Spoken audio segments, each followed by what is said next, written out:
The laughter on the deck was loud, laced with champagne and cruelty. The sun was sinking into the ocean, painting the sky in blood-orange streaks.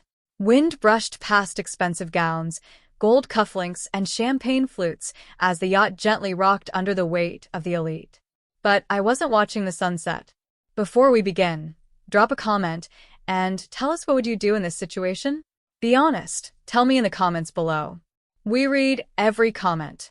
Let's begin. I was too focused on keeping my son calm. Liam, my 6-year-old, was holding my hand tightly, his small fingers sticky from the chocolate-covered strawberry he was halfway through. His eyes darted nervously toward my sister, Vanessa, who was standing near the yacht's edge, dressed in a sleek white graduation gown, clinking glasses with our parents. A fake halo around a venomous heart. "Mommy, can we go now?" Liam whispered, tugging on my arm. "We'll leave soon, baby," I murmured, forcing a smile. My stomach had been in knots since we stepped aboard this floating stage of lies. The entire celebration was a farce. I wasn't invited. Vanessa had made that painfully clear with her accidental omission, but Liam and I showed up anyway. My mother had raised an eyebrow when she saw me. My father just turned away. But they didn't ask us to leave. They didn't need to. They had a plan. "Hey, loser," Vanessa called out suddenly, waving me over. "Don't be a wallflower. Come take a picture with the real success in the family." People turned. Some chuckled. Some just sipped and watched. I didn't move. Vanessa's smile stretched wider. "Come on, Leah. Let's make a memory." Liam looked up at me with wide eyes. "Do we have to?" Before I could answer, she was walking over. My mother followed her, eyes sharp, jaw clenched. The air suddenly felt different. Vanessa reached us, eyes gleaming. "Let me help you get a better view of the ocean." Then it happened. Fast. A shove, sharp and sudden. My heels scraped the deck. My body twisted. And then, another shove, harder this time. From behind. I spun in midair, arms reaching for Liam, but he was already falling, small arms flailing. My scream tore through the wind. "Liam!" And as my feet left the deck, I turned just in time to see my mother's cold, perfect smile. "This is where you both end," she said flatly. Vanessa's smirk cut deeper than the salt water that crashed into my mouth. Bye-bye, dead weights. We hit the ocean like broken dolls. Salt. Darkness. Cold. Liam's scream was muffled by the waves. I fought to get to him, fought with every limb, every breath, adrenaline turning my arms into engines. My lungs burned. My dress dragged me down like chains. I reached him, held him. He was crying, panicking, kicking. "Mommy, mommy, I'm here. I've got you, baby." The yacht didn't slow down. No one shouted. No one threw a life ring. No one looked back. They just sailed away like we never existed. We treaded water for what felt like forever, waves swallowing our cries as the yacht grew smaller and smaller until it disappeared into the dying light. There was no moon yet, just the cold sea and the weight of betrayal pressing on my chest like an anchor. I was shaking. From cold. From fury. From the echo of my mother's voice. "This is where you both end." How many times had I forgiven them? How many times had I made excuses for the way they treated me like a stain on their polished image? And now they had tried to erase me. Erase us. Liam was sobbing against my shoulder, clinging to me with all the strength his tiny body could muster. "Mommy, I'm scared. Are we dying?" "No," I said, voice trembling. "No, baby. Not today. Not like this." I scanned the horizon, adrenaline fighting off the cold. Somewhere in the distance, faint lights flickered. Another boat. Maybe. Maybe hope. I started swimming, holding Liam above water with one arm and kicking with the other. Every stroke tore fire through my muscles, but I didn't stop. Couldn't. Hours blurred. Salt burned my throat, my eyes. Liam passed out in my arms at some point. I screamed for help, again and again, until my voice was just a scratch in the wind. Then a light. A spotlight cutting through the black. Voices. Hands. We were pulled aboard by a small fishing boat, two older men with rough hands and concerned eyes, lifting Liam first, then me. My body collapsed onto the deck like dead weight, but I clutched my son's hand like a lifeline. Jesus, one man muttered. What the hell happened to you two? I opened my mouth, but the only thing that came out was a sob. A deep, shaking sob from the pit of my soul. Not from fear. Not from exhaustion. From the realization that my own mother had looked me in the eye and smiled. And let go. The hospital was cold. Too clean. Too quiet. Liam was safe, sleeping under a heated blanket. No water in his lungs, thank God. But the nurses kept looking at me like I was made of glass. Like I might shatter any second. A detective arrived. I told him what happened. Every word, every shove, every scream. But his face didn't shift. You have any proof? He asked, arms crossed. Proof. I whispered, voice cracked. You think I made this up? No, he said carefully. But your family's influential. Powerful. They've already filed a report saying you were drunk, emotionally unstable, and jumped overboard. I laughed, broken and bitter. Of course they did. He looked uncomfortable. We'll investigate. I nodded. You do that. 2 days later, I stood in front of my childhood home. Liam was at a friend's house, safe for now. I stared at the gate, the white columns, the roses lining the driveway like they guarded royalty. The same house where I grew up in shadows. Where love was conditional. Where I was taught that perfection was everything, and I was anything but. I walked up the steps slowly. I rang the bell. It was Vanessa who opened the door. Her smile vanished when she saw me. You, what the hell? I stepped forward. She stepped back. You thought I drowned, I said calmly. You wanted me to. You're insane, she hissed, trying to slam the door, but I held it open. Is Mom here? She doesn't want to see you. I'm sure. Vanessa's face twisted. You should have stayed gone. This was supposed to be my moment. I tilted my head. It still is. You just don't know how it's going to end. Then I turned around and walked away. Not because I was scared. Because they weren't ready for what was coming. I didn't just survive. I resurrected. 3 days after the fall, after the betrayal, after the water swallowed the last pieces of the old Leah, I stood in front of a mirror in a second-hand apartment and stared at the stranger I had become. My reflection looked haunted, salt-burned skin, tired eyes, lips cracked. But beneath that, fire. I picked up the phone and called a name I hadn't spoken aloud in years. Hello, the voice answered cautiously. Julian. It's Leah. There was silence, then a sharp inhale. Leah? Leah Grant? After all these years. I need your help, I said. You once told me, when you finally decide to stop being their punching bag, call me. Well, I'm calling. His voice steadied. Where are you? Julian Rains wasn't just anyone. He was my ex-fiancé, before my family humiliated him out of my life, calling him a gold digger because he wasn't born with a silver spoon. But he wasn't after my money. He was after me. And now? Now, he was one of the sharpest corporate restructuring consultants on the East Coast. And a quiet billionaire. I told him everything. Not in tears. Not in weakness. I told him like a woman reading her own autopsy. He didn't blink. You want revenge? I nodded. I want them to feel what I felt. I want them to scream like I did when I hit the ocean. But not with water in their lungs, with truth. I want to destroy their lies. He leaned forward, eyes glowing. Then you're going to need power. And the first step?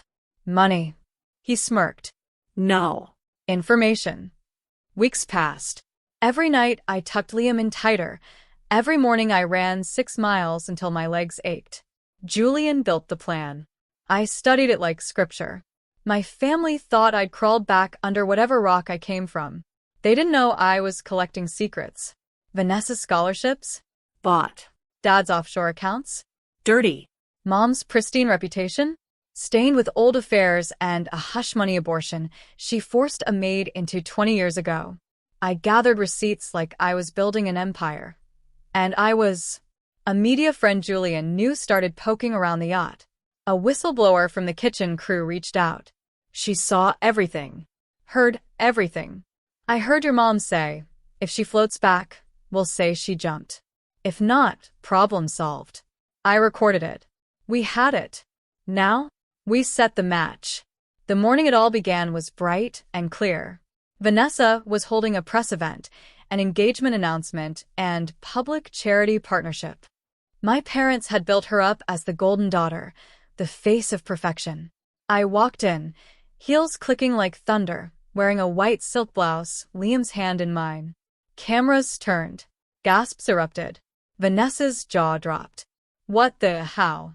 You look surprised to see a ghost, I said into the mic a reporter shoved in my face. I turned to the crowd.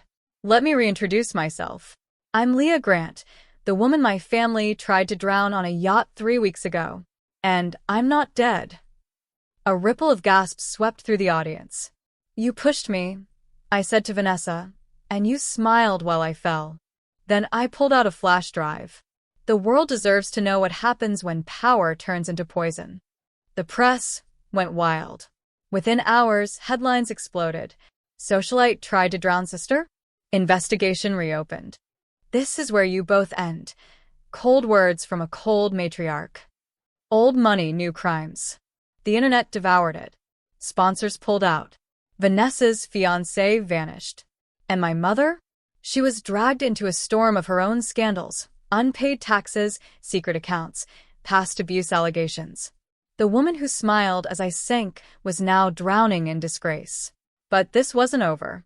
I wasn't done. I wanted them to break. They tried to destroy me in silence. So I destroyed them in the spotlight. By day 3, their empire was cracking. My mother had gone into hiding, citing health issues.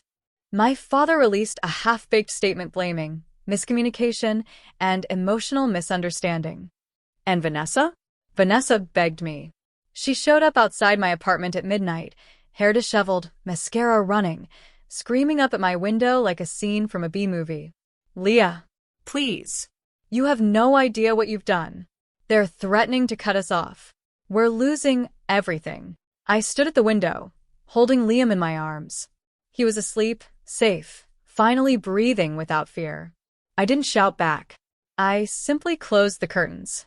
The next day, I walked into my father's company, the billion-dollar real estate firm I once interned at without pay, the one they said I was too emotional to ever belong in. Julian had done more than just help me survive. He'd helped me by controlling shares. And as of that morning, I was now the majority shareholder.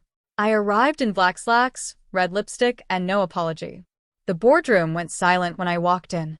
My father stood at the head of the table, white-knuckling the back of his chair. You, he said, voice dry. Me, I replied, sliding into the seat next to the legal counsel. Effective immediately, I'll be taking over your position. The shareholders voted this morning. You, he stammered. You don't have the experience, the connections. Wrong, I said smoothly. I have the numbers. I have the board. And most importantly, I leaned forward. I have the receipts. I laid out files on the table. Embezzlement. Bribes. Phantom properties. His eyes widened. My voice never shook. You'll step down. Or the next press release will end with you in handcuffs. He stood there, frozen. A man who'd built his world on control, now helpless as it collapsed. You ungrateful. I interrupted. Ungrateful. For years.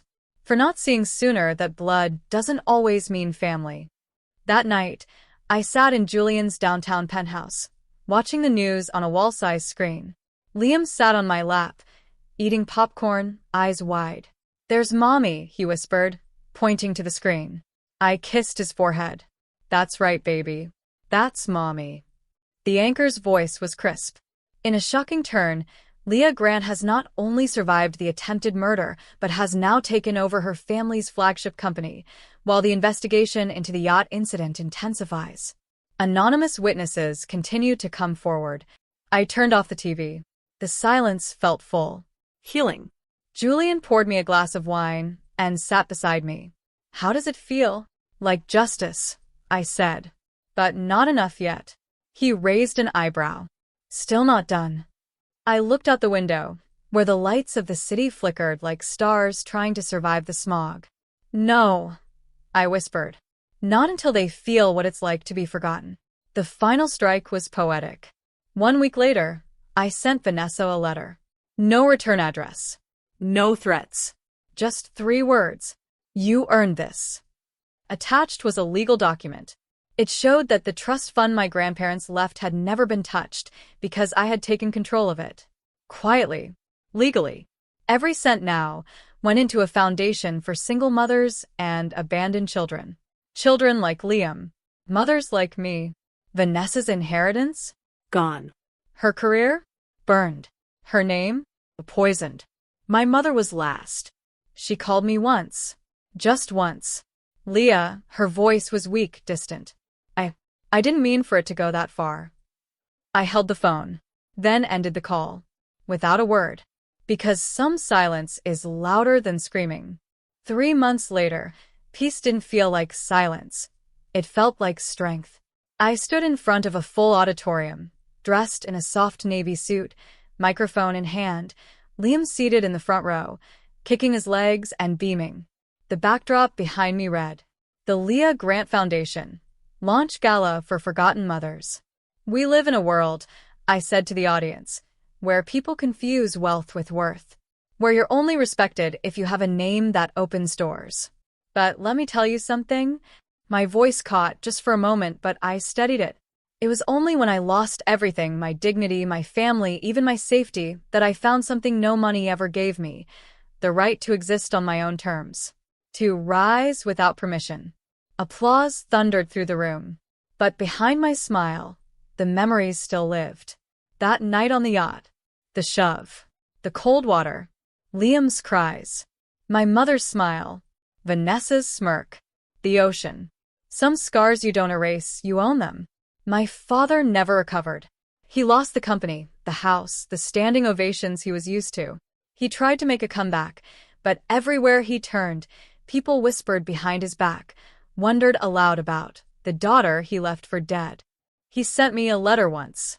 It just said, "You destroyed us." I never replied, because I didn't destroy them. They did. I just stopped saving them from the consequences. Vanessa was spotted working a front desk PR job in a hotel in Miami. No spotlights. No cameras. Just cheap perfume and laminated badges. Someone sent me her photo, looking worn and weary. I didn't smile. I didn't feel triumphant. I felt done. Because sometimes the best revenge isn't revenge at all. It's moving on. And my mother? She disappeared to Europe, clinging to some old money and older secrets. She avoided jail thanks to her lawyer's backdoor deals, but the world she ruled no longer listened to her. No calls. No invitations. She became a ghost. Just like she tried to make me. As for Liam and me, we live in a quiet house near the ocean now. Yes, the ocean. People ask me how I can live by the water again. But I don't fear it anymore. The water didn't try to kill me. They did. And I didn't drown. I rose. One night, as the waves whispered just beyond our porch, Liam asked, "Mommy, why did they push us?" I paused, bent down beside him, held his hand. "Because they thought we were weak," I said gently. But they didn't know what strength looks like until they saw us survive. He nodded slowly, then looked up at the stars. "Are they gone forever?" I wrapped my arm around him. "Maybe not forever," I said. "But they're not part of our story anymore." The next morning, the doorbell rang. It was a delivery man. He handed me a small velvet box and an envelope with no return address. Inside was a sapphire necklace, my grandmother's. The one I was told was lost at sea. The note read, "I kept this safe. I didn't agree with what they did. You deserved it." From someone who was too afraid to speak until now. No name. No explanation. Just a quiet reminder that even in darkness, some people are still watching, still listening, still believing. And so I held my son's hand, turned from the door, and walked back into our new life. One built not on blood, but on truth and survival. and the kind of love they could never destroy. If this story hits you even a little, just hit that like button. It helps more than you think. Don't forget to subscribe if you've ever felt this kind of pain. You're not alone.